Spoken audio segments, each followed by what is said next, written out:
আমাদের উপদেষ্টা পরিষদের অন্যতম সদস্য মির্জা আব্বাস সাহেব গতকাল অসুস্থ হয়ে হাসপাতালে ভর্তি হয়েছে। মাননীয় প্রধানমন্ত্রী জনাব তারেক রহমান সাহেব ওনাকে দেখার জন্য এসেছিলেন, তার খোঁজখবর নেওয়ার জন্য। আমাদের মাননীয় প্রধানমন্ত্রী ওনাকে দেখে এসে বলেছেন যে তার একটা অপারেশন প্রয়োজন, সেই জন্য হয়তো তাকে বিদেশে নেওয়া লাগতে পারে। তো আজকে আমরা যেটা জেনেছি তার পরিবারের পক্ষ থেকে আজকে সন্ধ্যা নাগাদ জনাব মির্জা আব্বাসকে সিঙ্গাপুরে চিকিৎসার জন্য তাকে পাঠানো হবে। মাননীয় প্রধানমন্ত্রী তারেক রহমান সাহেব উনি অসুস্থ হওয়ার পরে খোঁজ খবর নেওয়ার জন্য হাসপাতালে এসেছিলেন। ওনার খোঁজ খবর নিয়ে উনি চলে গেলেন। উনি যেটা আমি ওনাকে জিজ্ঞাসা করলাম, মাননীয় প্রধানমন্ত্রী আমাকে যেটা বলেছেন যে একটা অপারেশন লাগবে, হ্যাঁ, তো এই জন্য হয়তো ওনাকে বাহিরে নেবে।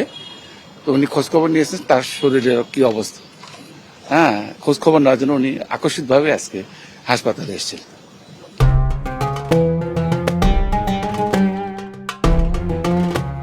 আপনারা জানেন যে আমাদের পার্টির স্থায়ী কমিটির সদস্য মির্জা আব্বাস আমাদের অনেক সিনিয়র নেতা।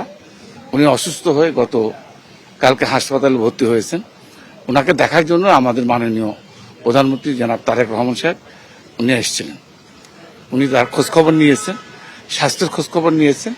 বা আমি ওনার সঙ্গে আমি নিজেও ভিতরে যেতে পারিনি, যেহেতু আইসিইউতে আছে। আমি ওনাকে জিজ্ঞাসা করেছি, তো উনি আমাকে যেটা বলেছেন যে ওনার একটা অপারেশন প্রয়োজন, এই কথাই আমাদের মাননীয় প্রধানমন্ত্রী আমাকে বলেছেন। হ্যাঁ, আজকে তার পারিবারিকভাবে তাকে হাসপাতাল সিঙ্গাপুরে নেওয়া হবে আজকে।